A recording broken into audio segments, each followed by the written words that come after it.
ബീട്രൂട്ടും ക്യാരറ്റും വെച്ചിട്ട് നല്ല ടേസ്റ്റുള്ളൊരു കേക്കാണ് കേട്ടോ ഒന്ന് ഉണ്ടാക്കണത്.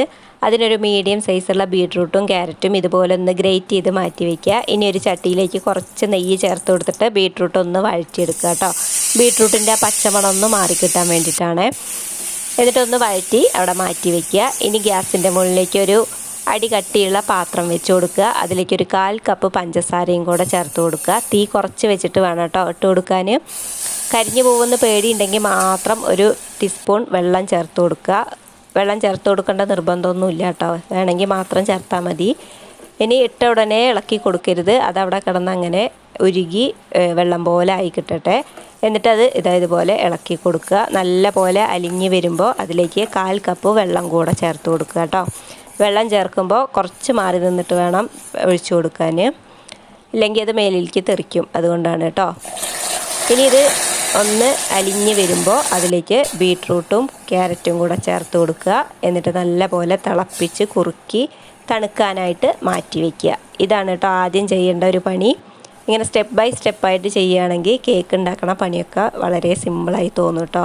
അപ്പോൾ മടി പിടിച്ചിരിക്കുന്നവരൊക്കെ ഉണ്ടെങ്കിൽ ഇതുപോലെ ഒന്ന് ഉണ്ടാക്കി നോക്കൂ. നല്ല ടേസ്റ്റുള്ളൊരു കേക്ക് തന്നെയാണ്, എന്തായാലും ഉണ്ടാക്കി നോക്കണം കേട്ടോ.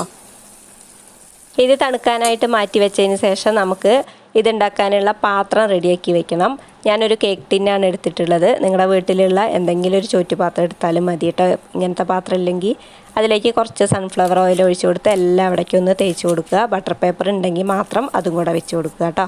എന്നിട്ട് അതും അങ്ങോട്ട് മാറ്റി വയ്ക്കുക. ഇനി ഒരു മിക്സറ ജാറിലേക്ക് 1/4 കപ്പ് പഞ്ചസാരയും 4 ഗ്രാമ്പുവും ചെറിയ 2 പട്ടയും ഇട്ടിട്ട് ഒന്ന് പൊടിച്ചെടുക്കുക. മിക്സറ ജാറിൽ വെള്ളം ഉണ്ടാവാൻ പാടില്ല കേട്ടോ, അത് തുടച്ചെടുക്കണേ. അതും അങ്ങോട്ട് മാറ്റി വെച്ചതിന് ശേഷം ഒരു അരിപ്പയിലേക്ക് 1 കപ്പ് മൈദയും 1 ടീസ്പൂൺ ബേക്കിംഗ് പൗഡറും 1/4 ടീസ്പൂൺ ബേക്കിംഗ് സോഡയും 1 നുള്ളു ഉപ്പും കൂടെ ചേർത്ത് 3 തവണ അരിച്ച് മാറ്റി വയ്ക്കുക കേട്ടോ. ഇനി ഇത് ഉണ്ടാക്കാൻ ഒരു അലുമിനിയം പാത്രമാണ് ഞാൻ ഗ്യാസിൻ്റെ മുകളിൽ വെച്ച് കൊടുത്തിട്ടുള്ളത്. അതിലൊരു റിങ്ങും കൂടെ ഇറക്കി വെച്ചിട്ടുണ്ട്. എന്നിട്ട് അടച്ച് വയ്ക്കുക. ഒരു 5-10 മിനിറ്റ് അത് അവിടെ കിടന്ന് ചൂടാവട്ടെ കേട്ടോ. ഇനി ഒരു മിക്സിയുടെ ജാറിലേക്ക് 2 മുട്ടയും 1 ടീസ്പൂൺ വാനില എസൻസും ഒഴിച്ചു കൊടുത്തിട്ട് ഒന്ന് കറക്കിയെടുക്കുക. അതിലേക്ക് പൊടിച്ച് വെച്ച പഞ്ചസാരയും ചേർത്ത് ഒന്നുകൂടെ അടിച്ചെടുക്കുക കേട്ടോ. എന്നിട്ടൊരു 1/2 കപ്പ് സൺഫ്ലവർ ഓയിലും കൂടെ ചേർത്ത് ഒന്നും കൂടെ അടിച്ചെടുത്തതിന് ശേഷം ഇതുപോലൊരു പാത്രത്തിലേക്ക് ഒഴിച്ചു കൊടുക്കുക. ഈ പാത്രത്തിലൊന്നും വെള്ളം ഉണ്ടാവാൻ പാടില്ല കേട്ടോ, അത് പ്രത്യേകം ശ്രദ്ധിക്കണേ. തുടച്ച് വൃത്തിയാക്കിയതിന് ശേഷം മാത്രം ഒഴിച്ചു കൊടുക്കണേ. എന്നിട്ട് നമ്മൾ ചൂടാറാൻ വെച്ച ആ മിക്സ് ഉണ്ടല്ലോ അതും കൂടെ അതിലേക്ക് ചേർത്ത് കൊടുത്ത് നല്ല പോലെ ഇളക്കി യോജിപ്പിച്ചെടുക്കുക. അതിലേക്ക് നമ്മൾ അരിച്ച് വെച്ച മൈദ മിക്സും കൂടെ ഇത്തിരി ചേർത്ത് കൊടുത്തിട്ട് ഇതുപോലെ പതുക്കെ ഇളക്കി യോജിപ്പിച്ചെടുക്കുക കേട്ടോ. കുത്തി ഇളക്കരുത്, എല്ലാവിടെയും ഒരുപോലെ ആയി കിട്ടണം. കട്ടൊന്നും കെട്ടാണ്ട് ഇതുപോലെ എല്ലാവിടെയും ആവുന്ന വിധത്തിൽ ഇളക്കി യോജിപ്പിച്ചിട്ട് ഇനി നമുക്ക് കേക്ക് ട്രേയിലേക്ക് ഒഴിച്ചു കൊടുക്കുക. എന്നിട്ട് എല്ലാവിടെയും ആവുന്ന പോലെ എന്തെങ്കിലും ഒരു സ്പൂൺ വെച്ചിട്ടൊന്ന് ഇളക്കി കൊടുക്കുക കേട്ടോ. ചെറിയ രീതിയിലൊന്ന് ഇളക്കി കൊടുത്താൽ മതി. എന്നിട്ടൊരു 3-4 തവണ ഒന്ന് ടാപ്പ് ചെയ്തെടുക്കുക. എന്നിട്ട് നമ്മൾ ചൂടാവാൻ വെച്ച പാത്രം ഉണ്ടല്ലോ, അലുമിനിയം പാത്രം, അതിലേക്ക് ഇത് ഇറക്കി വെച്ച് കൊടുക്കുക. എന്നിട്ട് അടച്ച് വെച്ച് ചെറിയ തീയിൽ ഇട്ട് കൊടുക്കുക. മീഡിയം ഫ്ലെയിമിൽ വെച്ചാൽ മതി കേട്ടോ, ഒരുപാട് കൂട്ടി വയ്ക്കരുത്. കറക്റ്റ് 40 മിനിറ്റാണ് കേട്ടോ എനിക്കിത് വേവാനെടുത്തത്.